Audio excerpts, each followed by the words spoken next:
and welcome to a short video where I'm going to maybe try and talk a bit about the independence referendum that's coming up on Thursday.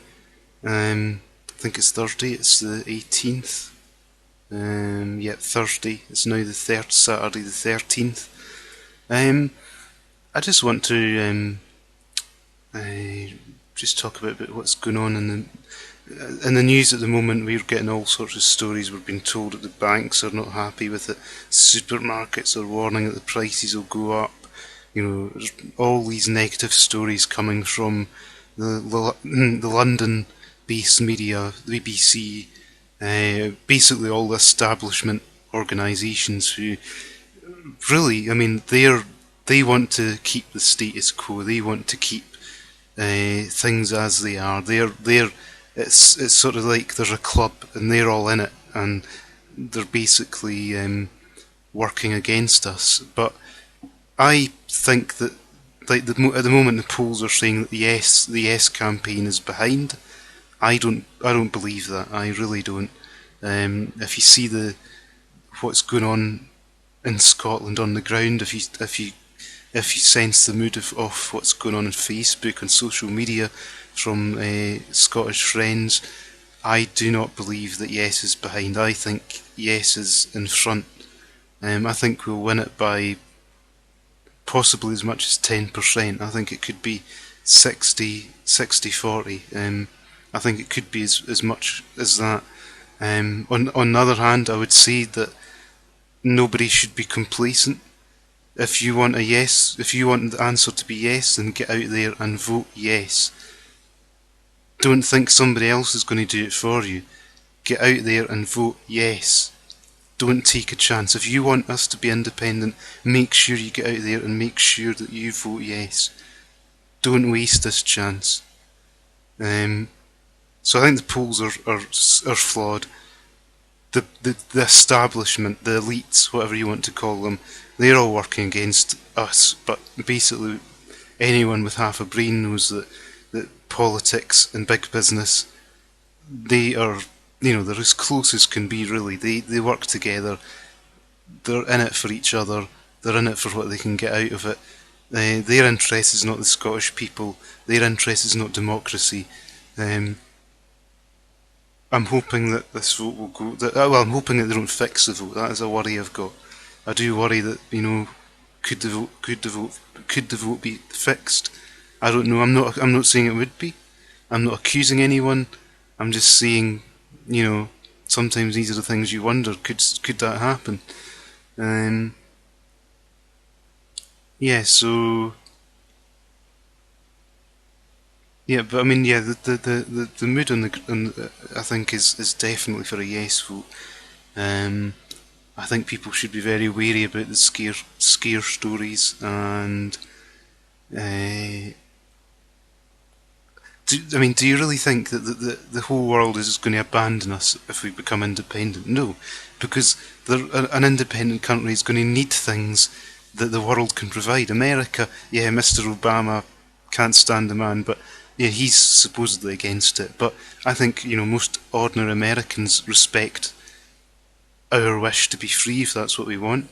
I think that the world in general will support it, and I believe that if we get independence, I think that America and so on will change their tune. I think they'll say, look, here's a new country, potential ally, blah blah blah, a country we can trade with, a country we can sell things to. I don't think that we're suddenly going to become some, pariah, that's going to be treated like bloody well Iran, No way. And we've got the oil. I think the real experts who know about this stuff know that there is an enormous amount of potential in the oil.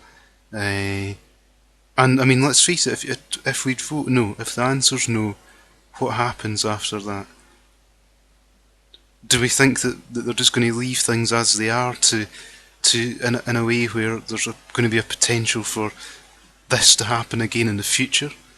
Or will they try and limit the powers of the Scottish Parliament so that no future independence vote can be had, so that so that it's even harder for one party to gain a majority? Will they actually, rather than give us more power, will they in fact take away powers?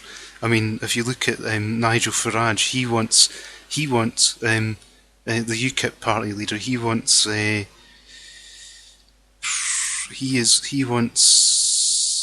Scottish Parliament to be severely restricted. He wants it to only sit when there's an issue that affects Scotland only. Other than that, he wants it to be a part-time Parliament.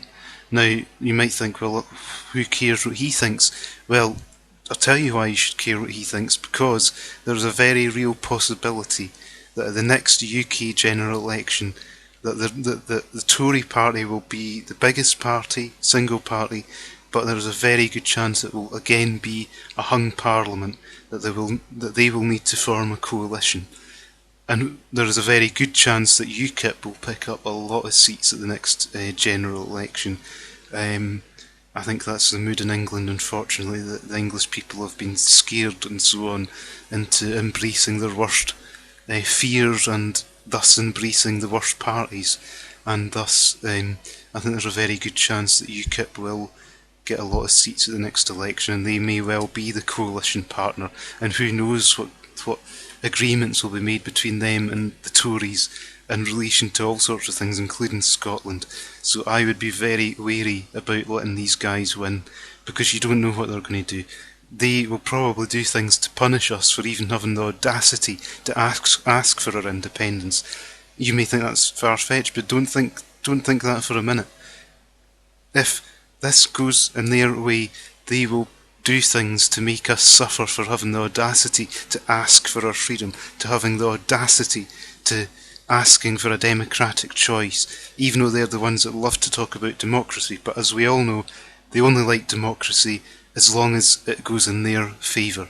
Any democracy that goes against them is not democracy. That's why when the people in Crimea voted democratically to be part of Russia, that was not acceptable to America or the West or Britain or Europe, because it didn't suit them, because they couldn't get their precious Black Sea port that they wanted to take off the Russians. Now, I don't care what you think about Russians. I don't care. I don't believe in everything that Putin believes in. I'm just making it as a point that they like democracy when it suits them, but when democracy goes against them, that is not good enough for them. They're not happy. When democracy goes against them, it's illegitimate, it's wrong, it's a crime against humanity as far as they're concerned. Just think about those things. They will hail it as a great democratic choice if we vote no, but if we vote yes, we will be condemned. They will almost certainly honour it, of course, but it will be treated as if it's a great tragedy. As if the people of Scotland have made a horrible mistake. Don't buy it. Get out there on Thursday and vote yes.